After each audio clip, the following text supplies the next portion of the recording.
Still seeks to regulate voter registration groups, whether they consist of paid workers or just high school students volunteering for a service project in a manner that would never be tolerated by businesses in this pretty feverish anti-government regulation climate. This bill takes away the ability of people to move, people who move from one county to another to cast a regular ballot, and we all know that many of those provisional ballots don't end up being counted. And the bill still shortens the amount of time for a citizens group for them to gather signatures to place a constitutional amendment on the ballot down from 4 years to 2. And that provision certainly will help the moneyed special interests to amend the Constitution while making it much harder for the grassroots organizations to do so. I think we've had enough efforts to discourage people from participating in their government. And as you can see, we're not going to stand quietly by while we face these efforts to tamper with our state's election system. Thank you. Representative Thurston. Right. Stay there, Senator. Basically, our position is that we should be doing everything we can to encourage individuals to vote and participate in the process. As the Senator has indicated, the bill puts restrictions on registration, but more importantly, the whole theme behind this legislature, starting from the first meeting of the cabinet when they disenfranchised ex-felons who are trying to vote. Over 100,000 people have completed the process, and just with one swoop of the pen, they eliminated their ability to participate in the process. That, with these bills that's going through the chambers these days, it's clear that they're trying to disenfranchise as many voters as possible, and it's the wrong thing to do, and the people of the state of Florida deserve better. Representative Gibbons. Rod? Again, this is an example of a lot of the legislation that's been moving through the session. They are solutions looking for a problem. Right. This is not a problem here. We don't need it, and we shouldn't be doing it. We need to pay attention. You know, we're here to create jobs. How is this help creating jobs? Everybody's talking about jobs, jobs, jobs, but we're not doing anything at all to create jobs. All we're doing is taking us back 20, 30 years. So, again, very bad legislation.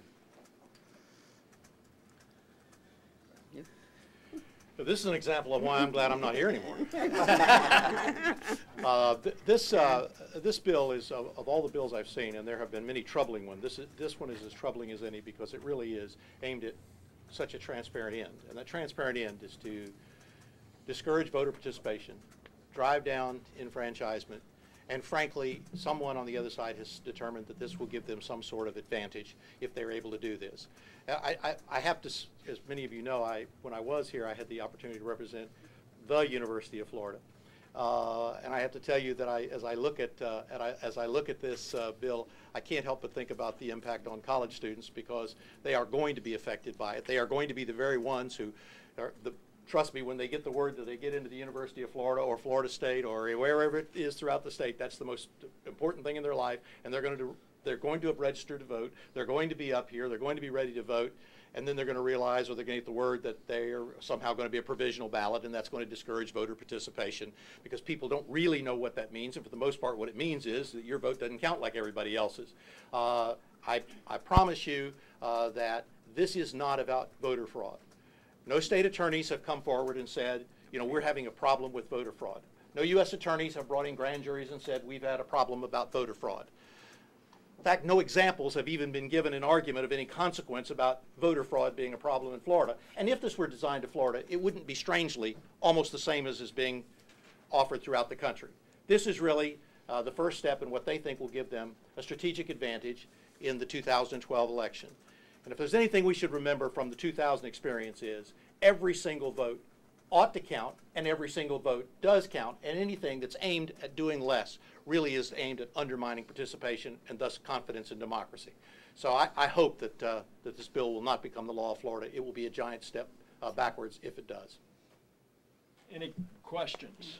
General Butterworth, could you speak to the fact that on its face, all this stuff appears to be in violation of the Civil Rights Act and the Voting Rights Act? I mean, what are your thoughts on that? Obviously, if this passes, and we all hope it does not, because this is a horrific bill. And having been a little bit involved in the 2000 election, as Rod Smith stated, every vote does count, and we tried hard. We tried hard to make sure everybody who cast their vote, that vote counted, including the military. I'm sure there'll be lawsuits filed if this in fact does pass, and I believe there could very well be civil rights violations, yes. What about pre-clearance? It should be pre-cleared, because this is actually affecting, we have what, 5 counties? 5 pre-clearance counties, so this should be pre-cleared by Department of Justice, yes. It would have to be. It has to, yes, It would have to because be it affects voting. You know, we also ought to call attention to the fact that when we say don't make it harder to vote, that was what early voting was all about.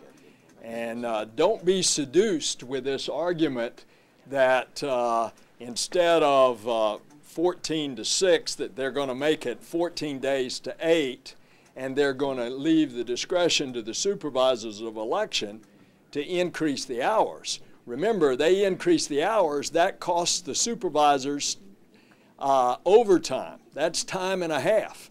And of course, with the budgets like they are now, they're not going to be able to afford that. So in effect, they're not going to increase those hours.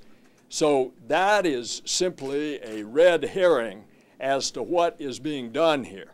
And the senior citizens of this state, if for no other reason, deserve the fact of having the ease of being able to vote in an early voting period as is current law.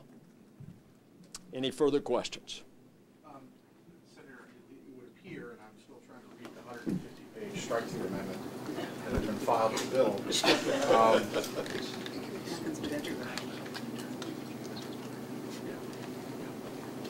I think there looks like they're going to, on an issue that you have not addressed, but it looks like I guess we're going to sign up on this presidential primary commission idea, and I would like to get y'all's thoughts on that, if I could. Okay. Anybody? Well, the supervisors have written a letter to the leadership and asked for, we need more time than the legislature is currently providing. Essentially, the so-called group that's going to decide by October for when the actual election within months really does not serve the interests of the supervisors and the citizens well. It takes many, many months for us to plan an election. And the fact that the Florida legislature would rather play politics than look at what the citizens and the elections infrastructure needs to actually conduct successful elections, we think is objectionable. We need to know date certain by the end of the summer when the presidential preference primary will be.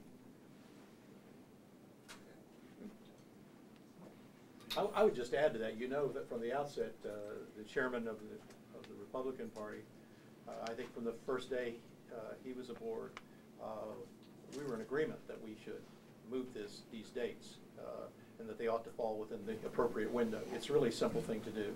And I wish that we would do that. And I think that the people of Florida would be well served by it. And I think my Republican counterpart agrees with that. Senator Nelson, these bills also... Final question. Okay, yes, sir.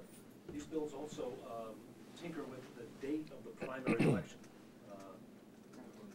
Yeah. 12 weeks before, which is what, August 14th? Was that? Okay, they want to move the election. They want to get, the Republicans want the election, the primary election date, away from the convention in Tampa. So they want to move it, they want to put it before the convention. Is that a good idea? Does it matter? Listen, I'm here to protect the right to vote and the independence of the judiciary. And my great concern is that we have a primary in which people count, and that this state counts, and this state has the impact it ought to have had last time, and it ought to have every time. And so I'm hopeful that we will simply ultimately decide to do the right thing and move the date within the appropriate window. And by the way, let me ask, is the proposed constitutional amendment on the judiciary, is it supposed to, the vote to take place during the Republican primary for president? Is that when the vote's scheduled? No, it would be the general election if it gets to the ballot. Okay. If. Thank you all for coming. If.